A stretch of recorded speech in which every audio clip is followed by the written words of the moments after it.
Live. I rearranged it a little bit.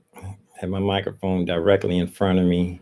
I'm quite sure that it's picking up very well. What I'm going to do from this day forward, I'm going to be reference. If anyone wants to take piano lessons or music lessons, or if they have any questions about music they think I can answer, ask me and I'll lead you to someone else's YouTube video. What I'm going to do is, what happened was my time is, I don't have, but all I have is what I have. So what I'm going to do is give you guys, I'm going to send you guys to where I go. I wouldn't ask you to do anything that I don't do. I'm going to put these in the description later on. I have 3 of them so far. These are my piano teachers. My first one that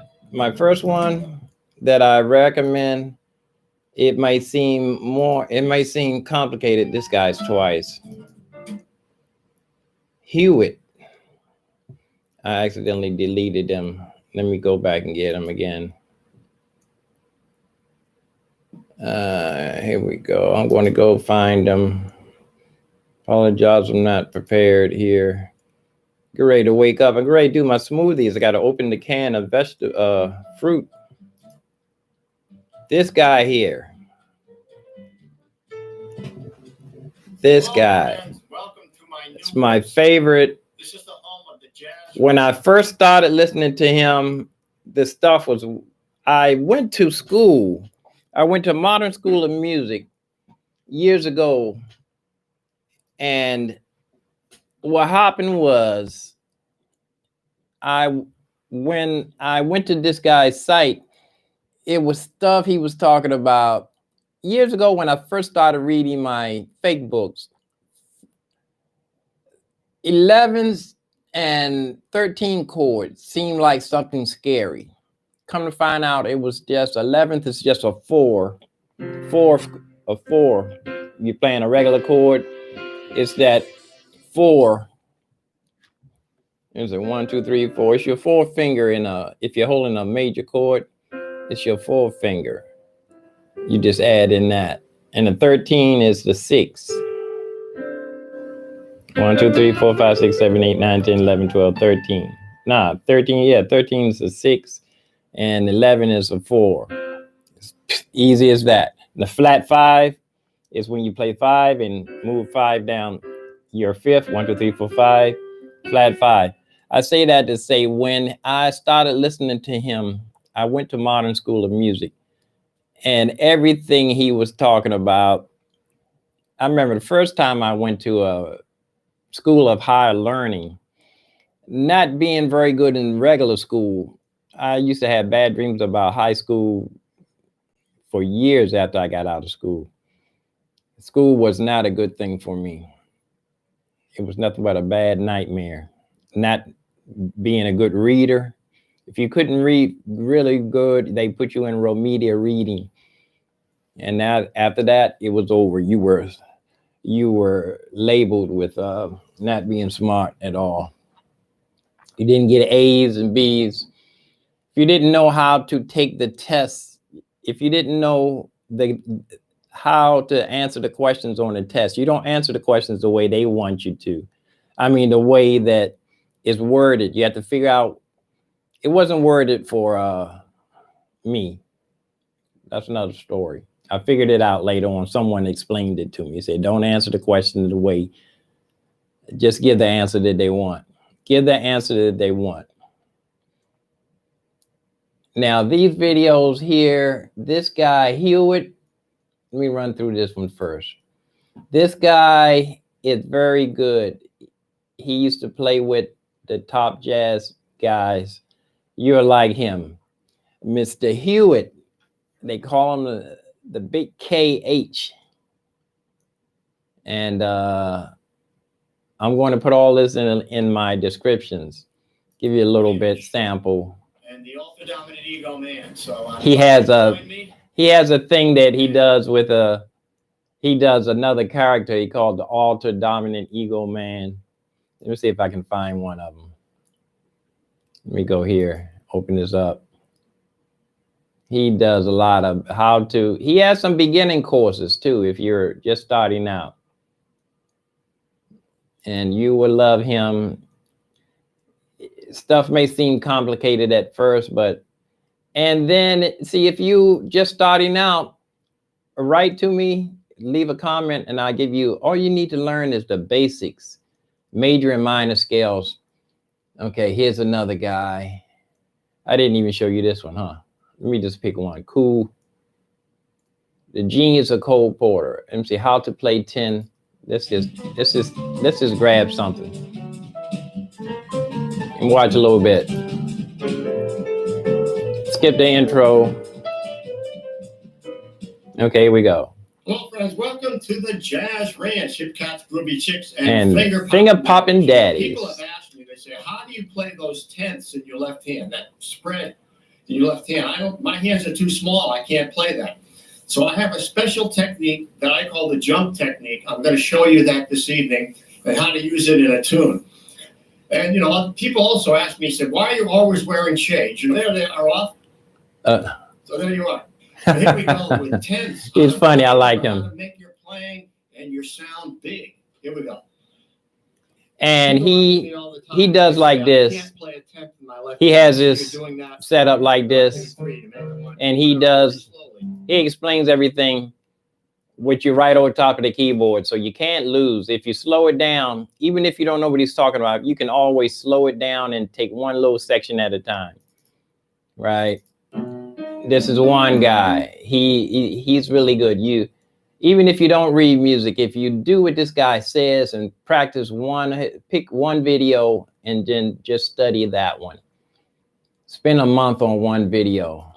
This other guy, this is for execution. He has beginning classes too. And all this is heavy theory stuff. Don't be intimidated by this, because if they start off and you don't know what they're talking about, just watch the video. Just keep watching. It's like a science fiction movie. After a while, it's going to make sense. You're going to get the plot. Even if you have to go back and study your major and minors, here we go. Look, he even has Amazing Grace. He has performances by different people. And he has performances, but let's don't go there. Let's go to pentatonics. This is something you can jump forward. In the context, it can sound like this. Sounds complicated, but he really breaks. Dragging out with my third finger, and you can also add another finger, your thumb, underneath like this. Tricks that are shows you tricks. The easiest one to apply is when you play in the key of F sharp. F sharp. I tell people that too. I do something in F sharp. The pentatonic scale. So 3-2 3-2. So the first pentatonic. is when you use your third on major. He's showing you tricks. I want to save this myself. I'll show you some tricks. I don't want to put all these in the. I might want to keep that one there. I just grabbed that at random. I want to watch that one myself. Here's another one here. 7 ways to practice bebop. This is another person.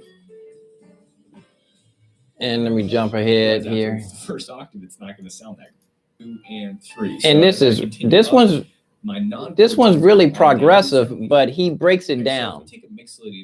He breaks this down. But you know, he breaks it down even if you don't know what he's talking about. Whereas if I was playing the C minor 7, but I'm playing all, because you can always stop like that when he's playing a chord. He says C minor 7, and you can just stop. Keep your hand on a mouse while you're watching, and look, it has a diagram right there. C, E, flat. So if you keep your hand on the mouse and watch these videos, and if you're just starting out, that's like I said, write me. And I'll send you to some basic major and minor exercises. Here's the last one. This guy is talking. This is minor stuff. And also be able to play it from B flat to B flat. Oh, he's talking about exercises. He's telling you if you got a regular scale, what notes to. About the chord changes for the rest of your life. I will demonstrate these steps on one chord first, then on two chords, just to make it as clear as possible for you guys. So here we go. See, this stuff you can't lose with these YouTube college. You can't lose. Fix this. There are foolproof methods of helping you learn to navigate through chord changes with ease, grace, and creativity. But it will take some work. So if you're up for it, let's do it. I will now show you a 3-4 step method through which you. I almost said, but anyway, my good friend, comrade. That was 11 minutes. I'm gonna be sending you to where. Oh, I got this microphone right here. I know this microphone is hot today. I'm going to send you. These are for jazz, but you know what? Every time I saw Stevie Wonder warming up, he was playing jazz runs, and then before he would play a song, he would run through his jazz or some Beethoven stuff. Ray Charles the same way. I always wanted to hear Ray Charles I wanted to hear Prince do some jazz standards. I wanted to hear Michael Jackson do jazz standards, sit down and do ballads. He did ballads. He wrote it. A lot of stuff I'm getting off the subject.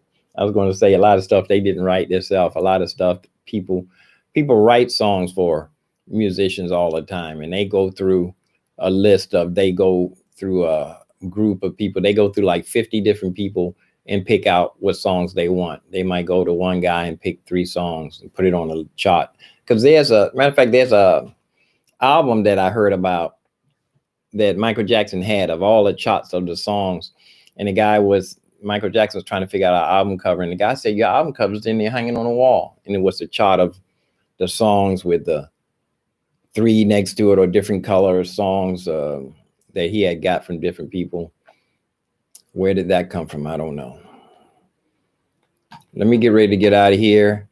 It's going to be a minute before I post this and copy it because I got to make my smoothie. I didn't buy a lot of stuff I don't have a lot of fruit. I'm going to put this in the smoothie, some canned vegetables. Some pears, pour a little prune juice in there and smoothie that up. I got some celery in there. I do got some vegetables. Maybe I can cut up one. Oh, cucumber. I can put a cucumber in there. You know what? If you ever put a cucumber in a blender, make sure you skin it. Take the skin off because that skin does not go down, doesn't smoothie good.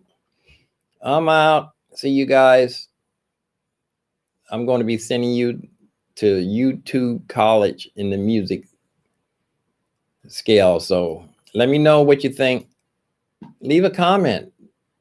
I haven't been communicating with very many people, so I don't know what's going on. So I'm guessing as I'm going along. If you have a suggestion, a comment, or want to ring the bell so you know when I'm online, see ya.